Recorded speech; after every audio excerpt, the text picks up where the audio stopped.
Hello hello सांग मैंने जय Jagannath welcome to my channel. एवं जाए जदि आपण मैंने मो चैनल को लाइक शेयर करनी ना ताले करनी आउ न्यू व्यूअर्स मो चैनल को सब्सक्राइब करेंगे जमा भी भूलें। प्रायतः राति आम घरे रुटी तैयारी हुए हेले काली रुटी कला बेले मुझे जानी शुणी एक्सट्रा दुईटा रुटी तैयारी करदेली। से दुईटा रुटी को नहीं कौन कली चलतु देखा। प्रथम ये रुटी को ट्रायंगल शेप रे काटी पैन रे कम तेल दे रुटीर दुई साइड को क्रिस्पी है जाए भाजी नेबा।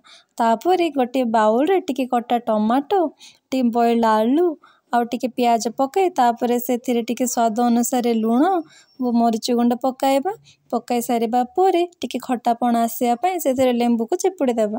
एटा ऑप्शनल आपको जब खट्टा पसंद आपण या पकाई पारे। तापर टिके चुना डाली बादाम था मिक्सचर को पकाई भल से गलाई नेबा। यापर भाजी सारी रोटी को प्लेट रे सर्व करी ए टमाटो प्याज मिक्सचर को नहीं रोटी ऊपर पकाइबा।